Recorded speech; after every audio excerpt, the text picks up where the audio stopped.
vamos falar agora sobre a questão da ciência e tecnologia. Dentro da parte relativa à ciência e tecnologia, o que nós temos? Nós temos o artigo 77 para vocês. Vejam só, pessoal. O poder público deve fomentar o desenvolvimento científico, a pesquisa e a inovação e a capacidade tecnológica, voltados à melhoria da qualidade de vida, ao trabalho e ao trabalho da pessoa com deficiência e à sua inclusão social, certo? Ou seja, é o próprio poder público atuando aqui, né? O próprio poder público atuando para fomentar o desenvolvimento científico e tecnológico, principalmente, né, para o desenvolvimento de tecnologias assistivas, principalmente para melhorar aí com vistas à melhoria da qualidade de vida da pessoa com deficiência, né? Vejam só os itens que nós temos descritos em termos gerais nos demais parágrafos aqui do 77. Nós temos lá a geração de conhecimento e de técnicas para o tratamento da deficiência e desenvolvimento de tecnologia assistiva. Nós temos a criação e incentivo de recursos específicos e da capacitação de pessoas.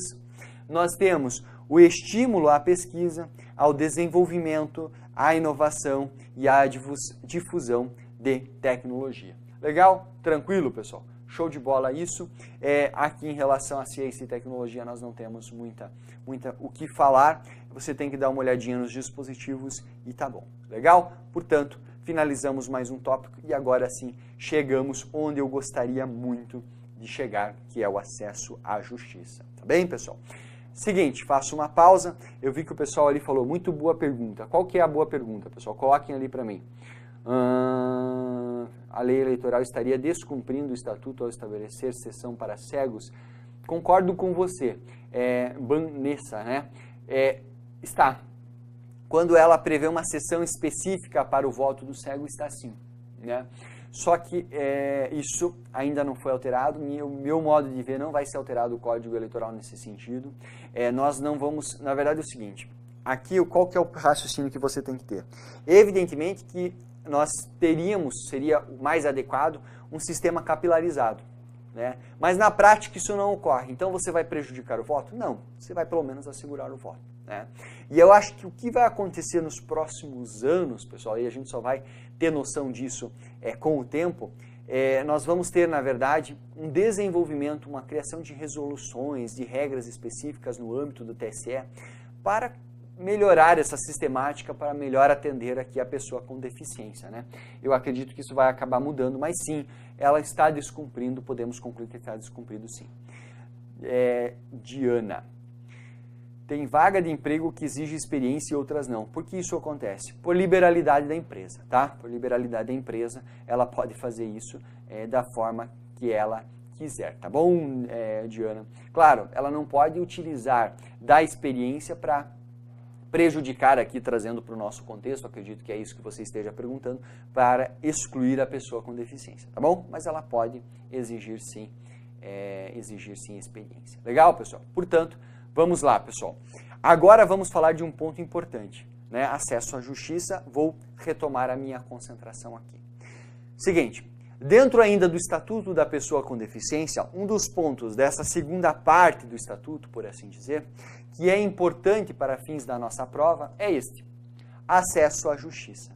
E claro, se nós estamos falando de concursos, né, principalmente dos concursos na área de tribunais, estamos falando da Resolução 230/2016 do CNJ, que é voltada para tribunais, esse aspecto ganha relevância e esse aspecto tem sido observado pelos examinadores e o resultado é que nós temos questões de prova cobrando. Por quê? Porque nós vamos falar sobre a eliminação de barreiras que nós temos para a pessoa com deficiência, para que ela possa ingressar, para que ela possa demandar, para que ela possa, inclusive, trabalhar perante o Poder Judiciário. O acesso à justiça aqui, ele se volta para a criação de alguns padrões e de algumas normas que visam a eliminar as barreiras para que a pessoa com deficiência tenha, em igualdade de condições, no seu sentido material, ao Poder Judiciário. Legal? E aqui, pessoal, nós temos que começar a nossa análise pelo artigo 79. Né? pelo artigo 79. E nós vamos começar com a leitura do dispositivo pelo caput. Vejam só. O poder público deve assegurar o acesso da pessoa com deficiência à justiça, em igualdade de oportunidades com as demais pessoas, garantindo sempre que requeridos adaptações e recursos de tecnologia assistiva. Vejam só, nós vamos criar aqui, pessoal, né? Nós vamos criar aqui instrumentos para que a pessoa, por exemplo, possa ter acesso ao processo. Seja ele físico, seja ele eletrônico, nós temos que criar instrumentos que permitam à pessoa com deficiência saber do que está ocorrendo no processo, principalmente se ela for parte. Ou se ela for contratada como perito para atuar no processo, nada impede. Ou se ela for um membro do Ministério Público, um membro da Defensoria, um juiz, um auxiliar da Justiça que vai fazer uma intimação. Nós temos que adaptar e criar recursos de tecnologia assistiva para que haja o acesso pleno, acesso à justiça nesse ponto. Vejam só o parágrafo 1º. A fim de garantir a atuação da pessoa com deficiência em todo o processo judicial, o poder público deve capacitar membros e servidores que atuam perante o Poder Judiciário, perante o Ministério Público, nas defensorias, nos órgãos de segurança pública, no sistema penitenciário, quanto ao direito das pessoas com deficiência. E vejam, pessoal, quando você está aqui comigo estudando e vai fazer um concurso de TRE, um concurso de TJ, um concurso de TRF, um concurso de TRT, em que esse conteúdo está sendo cobrado, já há uma capacitação prévia. Por quê? Porque o camarada que vai ingressar lá, ele vai acertar as questões, vai ter estudado esse conteúdo e ele já vai ter uma noção, ainda que não aprofundada, sobre essas normas. Às vezes muito mais aprofundada, porque o concurso exige, tem um nível de exigência bastante grande. Daí depois, quando ele ingressa no cargo, se tiver um curso de formação, se tiver uma fase de adaptação, ele vai ali também, ser formado, capacitado especificamente para dar um correto atendimento à pessoa com deficiência. Na tela, novamente, vejamos. Devem ser assegurados à pessoa com deficiência submetida, à medida restritiva de liberdade, ou seja, ao deficiente que esteja preso, todos os direitos e garantia a que fazem jus os apenados sem deficiência, garantida a acessibilidade. Legal? Portanto, fique atento em relação a esse ponto aqui. Legal? E por fim, pessoal, a Defensoria e o MP tomarão as medidas necessárias à garantia dos direitos previstos nesta lei. É isso que nós temos, portanto, pessoal, no primeiro dispositivo. Mas mais importante do que você conhecer o artigo 79 é você estudar comigo, pessoal, a parte aqui que nós vamos começar a desenvolver de forma esquematizada a partir de agora. O artigo 84 e seguintes do Estatuto da Pessoa com Deficiência. Qual que é a ideia aqui, pessoal? Nós temos, e isso é importante, o reconhecimento da igualdade perante a lei. Quando eu falo que nós reconhecemos a igualdade da pessoa com deficiência dentro do tema acesso à justiça, eu estou dizendo que a pessoa com deficiência tem capacidade para estar em juízo. Ela tem, naturalmente, pelo nascimento, capacidade de ser parte. Uma criança tem capacidade de ser parte? Tem capacidade. Ela pode entrar com uma ação, ela pode ser demandada numa ação judicial. Claro, ela precisa de um representante, porque ela é uma criança.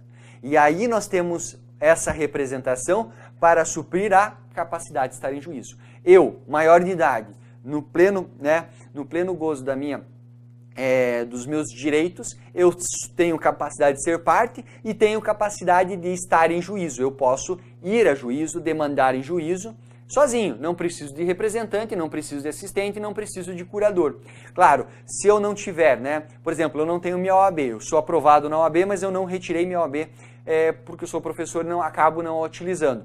Aí, se eu precisar entrar com uma ação, eu tenho que contratar um advogado que vai me conferir capacidade postulatória. A pessoa com deficiência observa essa mesma regra. A partir do seu nascimento, ainda que seja uma pessoa com deficiência, ela tem capacidade para ser parte. Ela pode demandar, pode ser demandada. Só que a capacidade de estar em juízo também é assegurada a ela a priori. Ela também poderá se dirigir sozinha ao Poder Judiciário em igualdade de condições, por isso reconhecimento da igualdade perante a lei, no Poder Judiciário. E o Poder Judiciário deve criar meios para que possa recebê-la lá.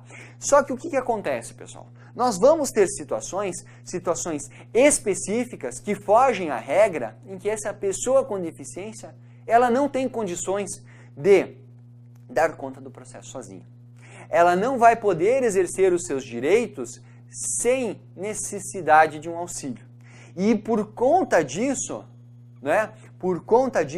nós temos a possibilidade de uma restrição tópica da sua capacidade.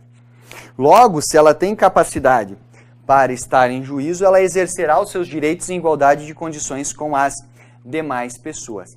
A restrição da capacidade vai se dar por intermédio do quê? Da curatela, da qual nós vamos tratar agora, da qual nós vamos analisar a partir desse momento.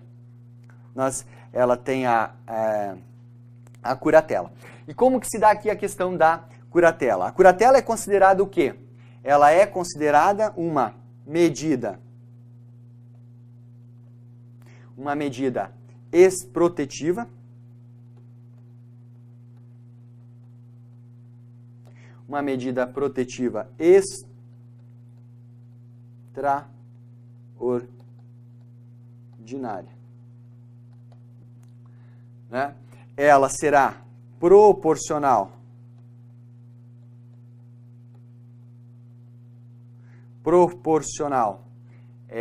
às necessidades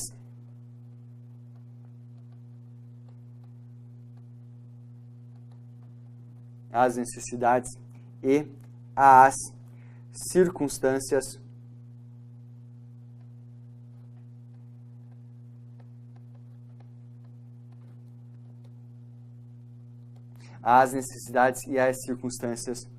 do caso concreto.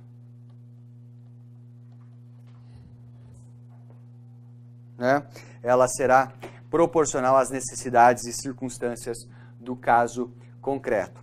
Ela durará o menor tempo possível.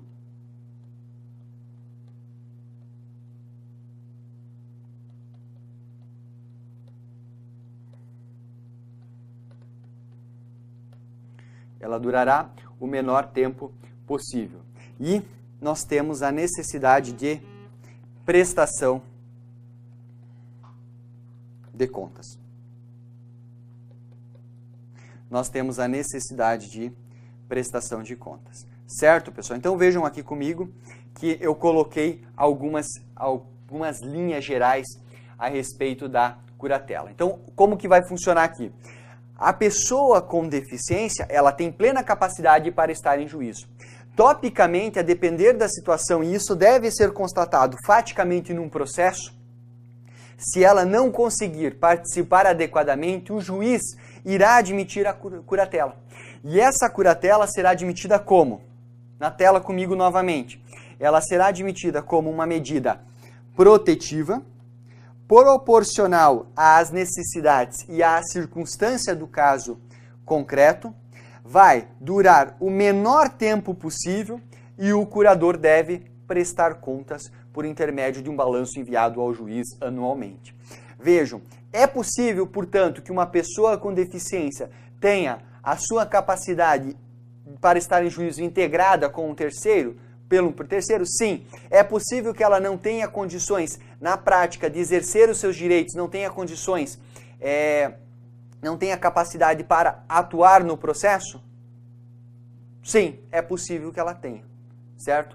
Se ela não tiver, nós adotamos a curadoria. Portanto, fiquem atentos quanto a isso. É possível, portanto, que nós tenhamos a utilização da curadoria. Legal, pessoal? Algumas informaçõezinhas extras aqui sobre a curatela, Ela somente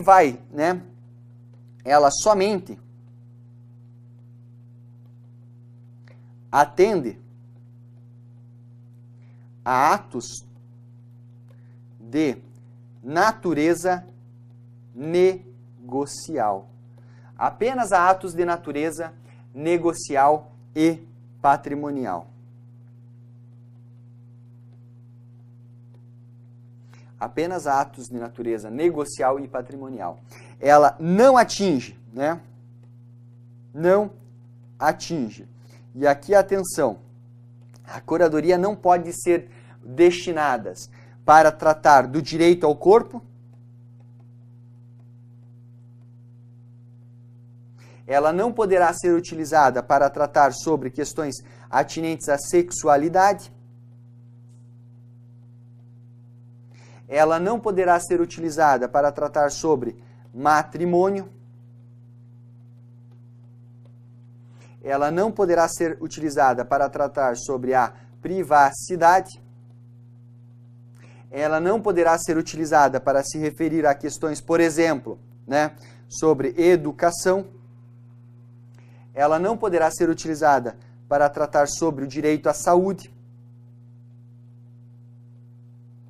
ela não poderá ser utilizada para tratar sobre o trabalho, e você não pode nomear uma pessoa para um curador para votar, certo? Vejam, pessoal, se destina apenas a atos de natureza negocial e patrimonial. E não obstante isso, pessoal, não obstante isso, prestem atenção aqui comigo, ela será uma medida protetiva, ela é proporcional, à luz do caso concreto, ela deve durar o menor tempo possível e nós devemos ter a contrapartida pela prestação de contas. Portanto, em relação à curadoria, é isso. Volta na tela, dá mais uma olhadinha. Eu trouxe aqui, de novo, volta na tela, dê uma olhada em relação a esse ponto. É isso que nós temos, portanto, em relação à curadoria. Veja, a curadoria é uma das formas de restrição da capacidade. A outra forma que nós vamos falar daqui a pouco é a tomada de decisão. São, portanto, decisão apoiada. São, portanto, duas das formas que nós temos, né? Duas das formas que nós temos para a restrição da capacidade. A premissa é a igualdade e a curadoria se põe neste caso aqui. Legal, pessoal?